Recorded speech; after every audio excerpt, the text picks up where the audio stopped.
बिस्मिल्लाहिर्रहमानिर्रहीम। अस्सलाम वालेकुम दोस्तों, मैं फ़हीम अब्बास आपको खुश आमदीद कहता हूँ न्यूज़ कैफ़े में और उम्मीद करता हूँ कि आप सब खैरियत से हैं और आज के दिन का एक अच्छा सा आगाज़ भी कर चुके हैं। आज भी हम आप दोस्तों के लिए एक अलग मौजू लेके आए हैं और उस मौजू के बारे में बताने से पहले आज के दिन के हवाले से बात कर लेते हैं। आज आलमी सतह पे यौम आज़ादी सहाफ़त मनाया जा रहा है। सहाफ़त के हवाले से बात करने का आज एक ऑफिशियल डे है जिसमें स्पेशली आज उन सारे सहाफ़ियों को अप्रिशिएट किया जाएगा जिन्होंने आज़ाद सहाफ़त की जद्दोजहद में अपनी जानें कुर्बान की हैं। और उसके साथ साथ मैं आपको एक और बात बताऊं कि गुज़श्ता एक साल में सिर्फ सहाफ़ियों पे होने वाले हमलों में 60% तक इजाफ़ा भी हुआ है। सहाफ़ियों, मीडिया प्रोफेशनल्स और ऑर्गेनाइजेशंस के ख़िलाफ़ जितनी भी धमकियां आई हैं और जो हमले हुए हैं, इनमें कम से कम 140 केसेस जो हैं वो रिपोर्ट हुए हैं और इस हिसाब से देखा जाए तो ये 60% इजाफ़ा है, जो बिल्कुल अच्छी बात नहीं है। बहुत सारी सहाफ़ती तंजीमें इस साल इस यौम आज़ादी सहाफ़त को शहीद अरशद शरीफ के साथ मंसूब कर रहे हैं क्योंकि वो शहीद सहाफ़त हैं। और इसी हवाले से आज के दिन के हवाले से एक रिपोर्ट है हमारे पास, आइए चल के पहले वो देखते हैं।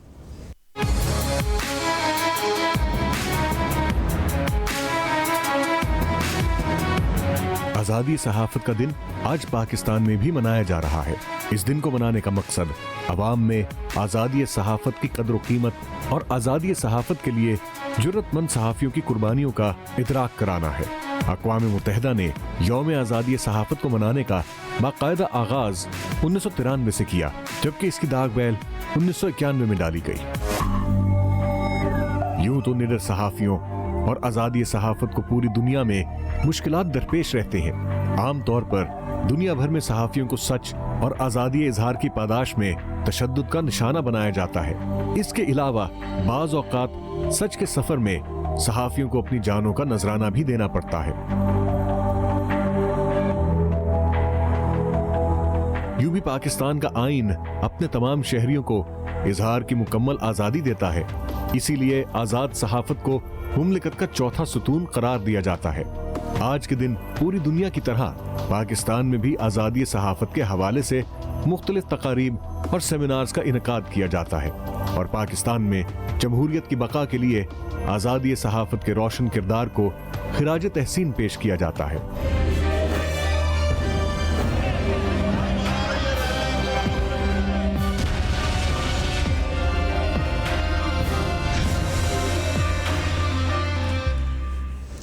जी दोस्तों, रिपोर्ट आपने देखी। अभी हम प्रोग्राम में आगे बढ़ते हैं और आज हम ख़ुसूसी तौर पे बात करेंगे जो मौजूदा सियासी सूरत हाल है पाकिस्तान की, इस बारे में बहुत सारे लोग बहुत सारी उम्मीदें रख के इंतज़ार कर रहे थे कि शायद हमारे यहाँ ये जो मुज़ाकरात का एक सिलसिला जारी है, इसके बाद कुछ ऐसी बेहतरी आए कि जो पॉलिटिकल स्टेबिलिटी है वो हमें देखने को मिले, या कोई आइंदा आने वाले दिनों में इंतखाबात के हवाले से कुछ अच्छी ख़बरें आएँ, या पाकिस्तान क्योंकि ये सारी ख़बरें पाकिस्तान की मईशत पे असरअंदाज होती हैं, तो आने वाले दिनों के हवाले से जो अच्छे ख्यालात थे वो एकदम से सबको ख़त्म करने पड़े क्योंकि मज़ाकरात में नाकामी का सामना करना पड़ा है।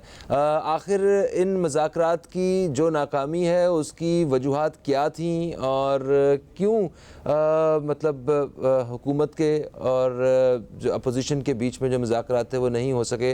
वैसे तीन जो ब्रेकिंग डेवलपमेंट्स थी उनका जिक्र करते हैं, जैसे मौलाना फजलुर रहमान और जरदारी साहब की मुलाकात हुई और फिर आर्मी चीफ और DGISPR की वज़ीर आज़म शहबाज शरीफ से मुलाकात हुई। असम्बलियों की तहलील और मुल्क में इंतखाबात की तारीख से मुतल्लिक मुज़ाकरात जो हैं ये कामयाब नहीं हो सके। तो इस हवाले से बात करने के लिए मेरे साथ आज स्टूडियो में मौजूद हैं जनाब फ़ारूक डाडी साहब। आप तजियाकार हैं, आपको खुश आमदीद। अस्सलाम वालेकुम, गुड मॉर्निंग, कैसे हैं? वालेकुम अस्सलाम, बिस्मिल्लाहिर्रहमानिर्रहीम, गुड मॉर्निंग जी। ये ठीक है, अल्हम्दुलिल्लाह अल्हम्दुलिल्लाह। कोई वो सियासी जो मूड है वो तो ख़राब नहीं हुआ आपका मुज़ाकरात की नाकामी के बाद? सियासी मूड क्या ख़राब होगा, हम तो बिल्कुल ही दिलबर्दाश्ता हो चुके हैं कि जो हालात जिस तरह जा रहे हैं कि 300 रुपये का डॉलर हो गया है, महंगाई इतनी बढ़ गई है कि किसी के काबू में नहीं आने वाला, क्योंकि हुकूमत सीरियस है नहीं, और हुकूमत की जो पुष्पनाई कर रहे हैं वो जो हैंडलर्स हैं उन्हें भी पड़ी नहीं है, आम आवाम की, गरीब आवाम की पड़ी नहीं है। आप देखें हमारे यहाँ अशराफिया को जो मरात मिलती वो अरबों में नहीं खरबों में मिलती है, और आवाम के पास कोई फैसिलिटीज़ नहीं जा रही। आपने सुना होगा कि 84 अरब रुपए आटे के लिए मख्तस किए, और खाकान अब्बासी कह रहे हैं खुद अपनी हुकूमत पे तनकीद करते हुए कि 20 अरब की इसके अंदर जो है करप्शन खुदबुर्द हुई है। ठीक है ना, तो खुदा का खौफ करें।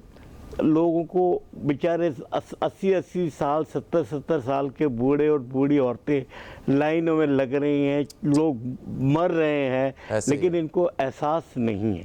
बिल्कुल ऐसा। और ये एक मैंने खबर पिछले दिनों जब देखी तो मुझे एक तस्वीर थी जो निशानदेही कर रही थी हालात की, कि वो ममालिक, उन ममालिक के वज़ीर आज़म जो हमें चंदा दे रहे हैं वो साइकिल पे जा रहे हैं, और जो चंदा लेने वाले हैं वो लंबी गाड़ियों की कतारों के और प्रोटोकॉल के साथ जो है ना वो अपने मुल्कों में ज़िंदगी गुजार रहे हैं। खैर आगे बढ़ते हैं। ये जो एक मुज़ाकरात का सिलसिला था जिसको मतलब एक्सपेक्ट कर रहे थे कि इससे शायद कोई बात बन जाए और शायद कुछ ऐसे हालात बने कि सियासी हालात बेहतर हो जाएं, तो इनकी नाकामी की वजूहात क्या सामने आई हैं? क्या वजूहात हैं?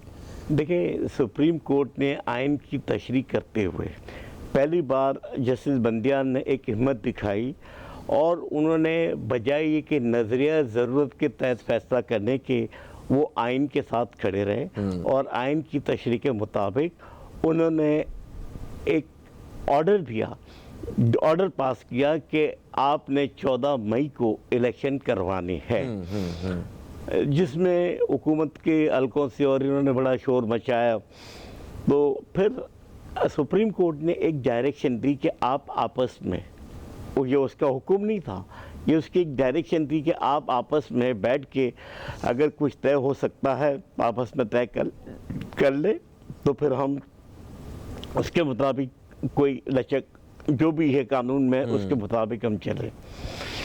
मैंने अपने पिछले टॉक शो में 28 अप्रैल को ये कह दिया था कि इसका कोई नतीजा नहीं आएगा।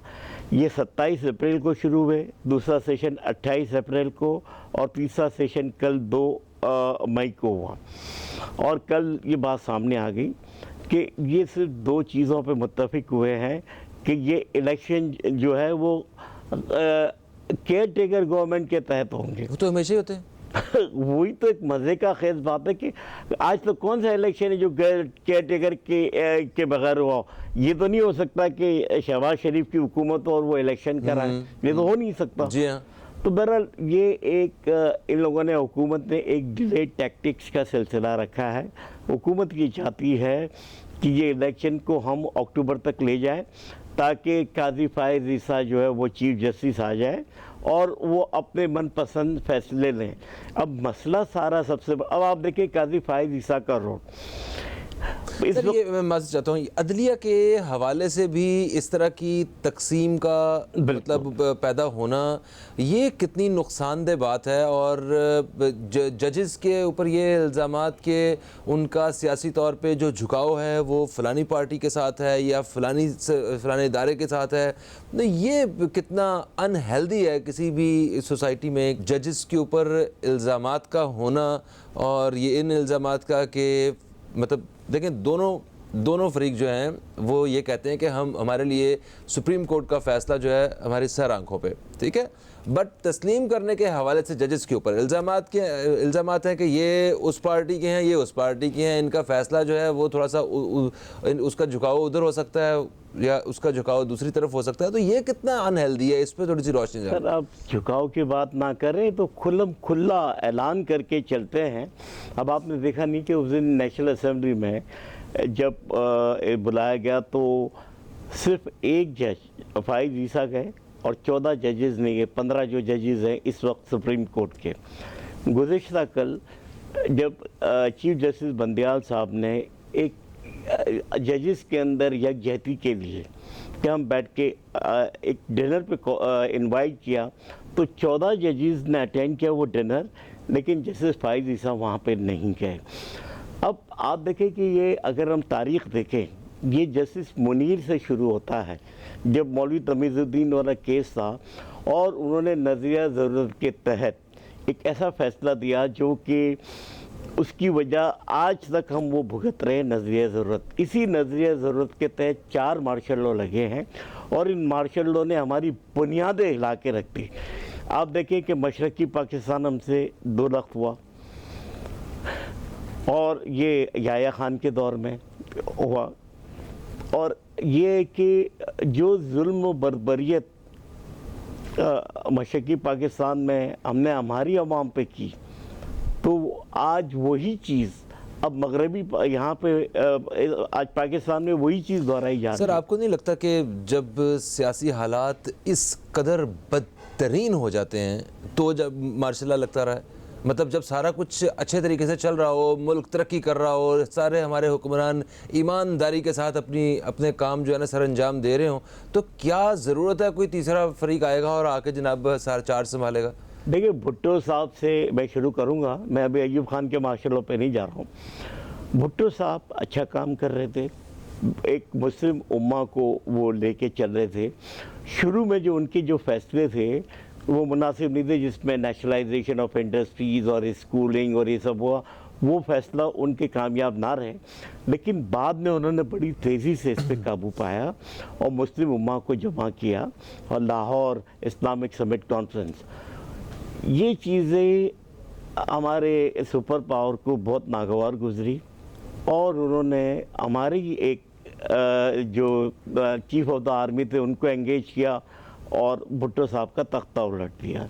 सही है, तो अगर वो इल्ज़ाम भी आज तक अदलिया के सर पे है, तो नज़रिया ज़रूरत के तहत उसको लीगलाइज किया ना, तो यही तो प्रॉब्लम है कि जस्टिस मुनीर ने जिस चीज़ की इब्तिदा की वो अभी तक चल रही है। और आज अगर जस्टिस बंदियाल ने हिम्मत की और वो कानून की तशरीह के मुताबिक, आइन की तशरीह के मुताबिक अगर एक फ़ैसला दिया, इसमें कोई ज़्यादा लंबा चौड़ा काम नहीं है। आपका आइन कहता है कि अगर असेंबली आप तोड़ते हैं तो 90 दिन में आपने इलेक्शन करना है। इंडिया का चीफ जस्टिस कहता है कि ये 5 मिनट का काम नहीं, आप इतना लंबा किस लिए कर रहे हैं।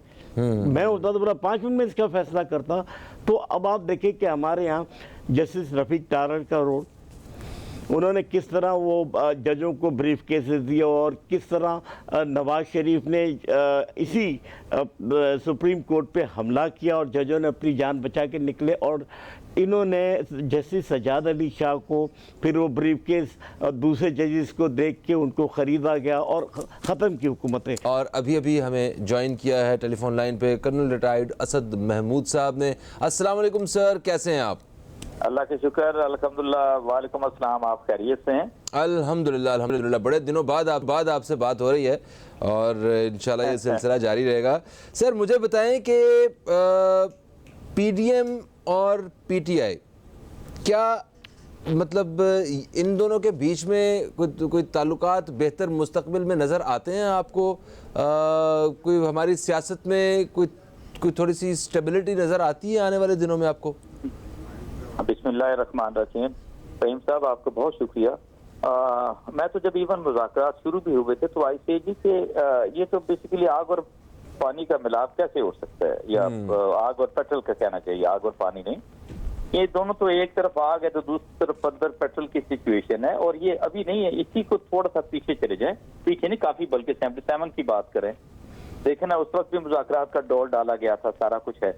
और व्हाट वाज द रिजल्ट कि अगले 11 साल तक आप माशाल्लाह के अंदर एक लिहाज से रहे। और मैं तो यहाँ तक कहने को तैयार हूँ कि अनफॉर्चुनेटली आप पाकिस्तानी पॉलिटिशियन से कोई नेकी की तवक्को नहीं रख सकते। टू बी वेरी ऑनेस्ट, मैं तो इट्स नॉट मी, मैं सारा दिन लोगों के अंदर मौजूद होता हूँ, मैं उनकी बातें सुनता हूँ, और किस तरीके से यकीन मानिए फ़हीम साहब, जो लोगों की जिंदगी खराब है फाइनेंशियली, इकोनॉमिकली, सिक्योरिटी वाइज, आप ज्यादा दूर क्यों जाते हैं?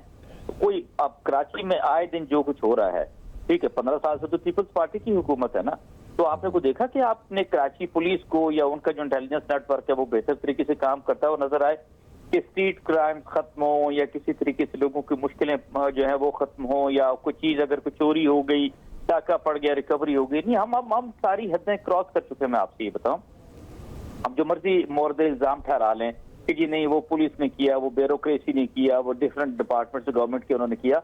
इस बेसिकली हम एक बीइंग पाकिस्तानी हम जिम्मेदार हैं कि हम किस कमाश के लोगों को वोट दे के फिर इक्तदार पे ला के बिठाते हैं और उनके आगे फिर हाथ बांध के खड़े हो जाते हैं कि जी आप हमारे साथ सेल्फी ले लें, आप हमारे साथ फोटो खिंचा लें, आप हमारा ये काम कर दें, वो काम कर दें।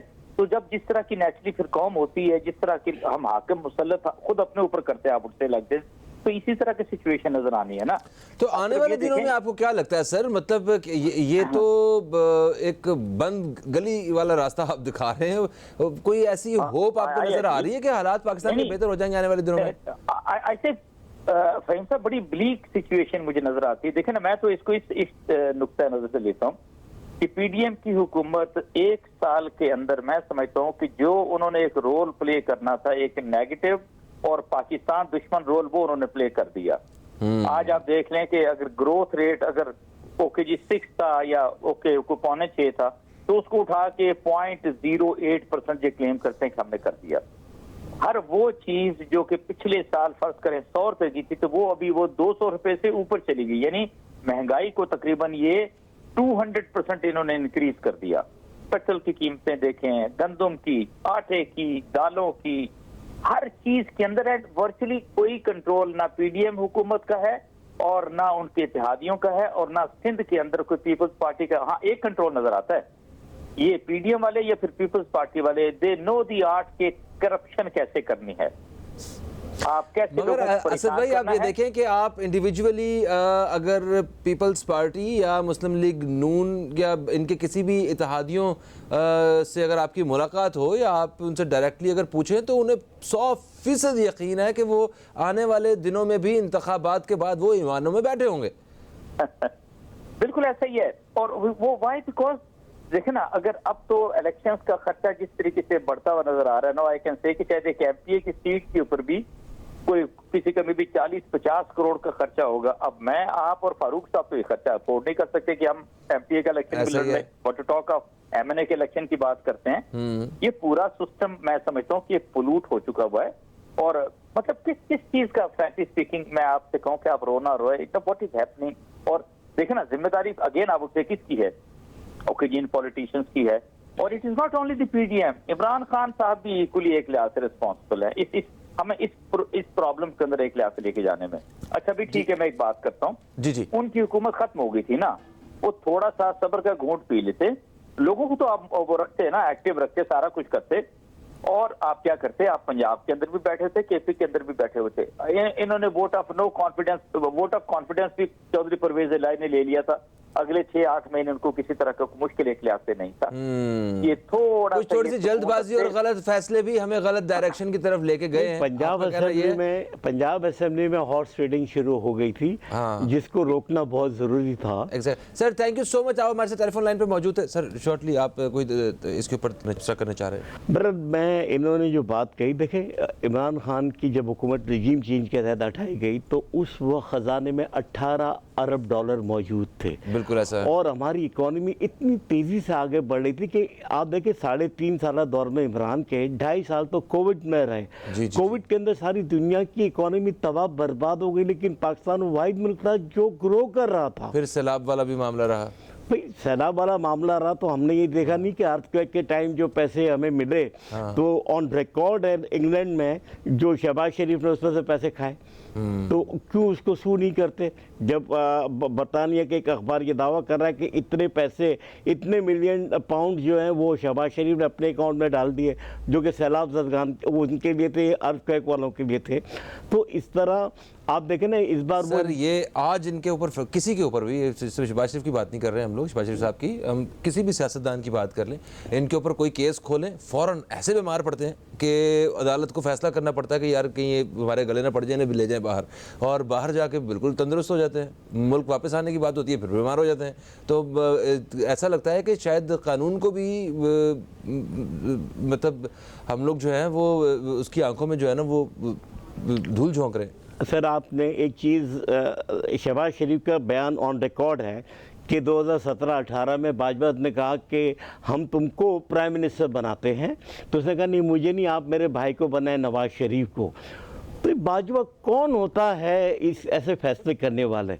ये तो अवाम का फैसला होना चाहिए कि अवाम जिसको मुंतखब करे। तो ये सिलसिला जो चलता आ रहा है ये बंद होना चाहिए और अवाम फैसला करे कि कौन मुंतखब नुमाइंदा हो। बिल्कुल सही। Thank you so much Farooq daddy साहब, आप हमारे साथ मौजूद थे और इसी बात के साथ हम प्रोग्राम को इख्तिताम की तरफ लेकर चलते हैं कि जमहूरियत में अवाम फैसला करते हैं और अवाम के पास ही असल ताकत होती है, अवाम ने ही मुल्क चलाना होता है। तो खुदारा इंतखाबात अभी हों, थोड़ा सा कुछ दिन बाद हों, कुछ महीने बाद हों, जब भी हों, अपनी जिम्मेदारी समझ के आप फैसला कीजिएगा और उन लोगों को वोट दीजिएगा जो आपको लगें कि कंपैरेटिवली बेहतर हैं और मुखलिस हैं इस मुल्क के साथ, जिनकी तरजीह ये मुल्क है। फ़हीम अब्बास को, न्यूज़ कैफ़े की टीम को दें इजाज़त। आपसे इंशाअल्लाह फिर मुलाकात होगी, तब तक के लिए खुदा हाफ़िज़। पाकिस्तान जिंदाबाद।